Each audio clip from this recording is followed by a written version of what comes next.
جنینا آوازین تنبوراوی ین هنرمندکی نه کو پرچا خوا بدیف کمکرنا سترانین وی دا سپیکرینه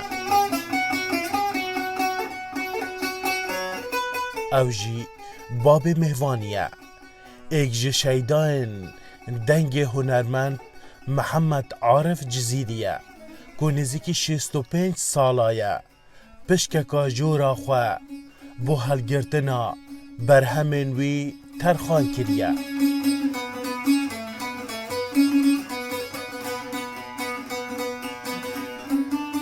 صار النقطة كان شونا بالله من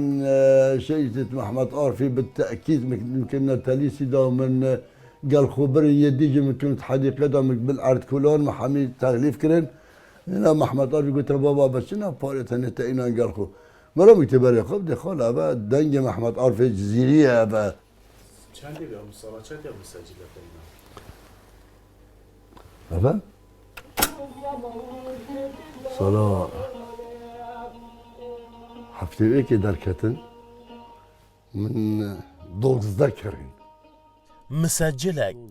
پیوندیا باب مهوانی دگل محمد عارف جزیری دا لسالا 1955 الزاخو خورد کد بو هنده برهمین خواب تومار بکد جهین که وره همو شوکه حتی سپیده دنگیوی دناف گوهن وی دا ودن بس دمني بيجي التمرينم اما الوقت دي حتى طب الصحة شفتي ساعتين كذا نفستي موعد من الساعة الذهبي قال روداوي حتى جرس ده وخدي وكيل مسجل بيجي حتى صوت مش در بيجيش من التمر دي اسم درجه بكري رابع اللي بيشتوكي شلاوكي مراتشيكا شقط على الزريب سيباي هوايتنا هر به همان آمیر کلاسیکی گهداریا برهمین وید کد و ناگهورید دسر ویانا خدا 10 زاروک هنه سرجم ناوینوان جسترانین وی جه گرتنه و زاروکین خوابه ناف کرینه والله جردي وبيديكي حلب من الشمام نزیکی 1000 دم جمیرن دنگ محمد عارف جزیری پتر جه 5 ساله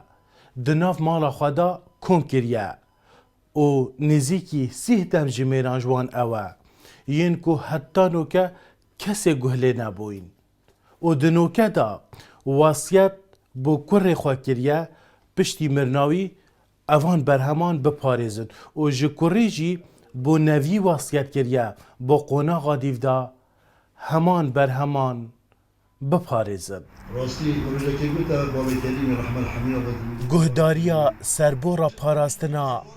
برهمین محمد عارف جزیریت کن جبر ویاناوی د پاراستنا برهمان دا ریوبریا روشنبیری و هنری به هماهنگی دگل سندیکا هنرمند زاخو خلات رزلینان دنه پیروزه ایشالله سندیکا هنرمندا سپاس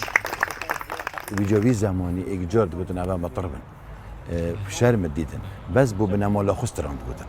تسجیل ند کردن بشت اینگه چقماق چه هات و بیضافون هات بشت اینگه بابه مهوانی هاتت حالدا و محمد عارف هات و نسرین شیروان و مریم خان و هکی نه اوان او ارشیفانات ما مسجلك عادية طرهات جيك يعني هند مصبيح جيك الناس صدنا يكون تشرش تداي خدمته ويستران بيت كرن وبريكا باب مهواني محمد عارف جزیری لسال 1912 جدایک ببو و لسال 1986 وغر کرد کرو کچک لپاش خواه هیلابون و نها اوجی دجیان دا نمانه یوسف روسا رو داو زاخو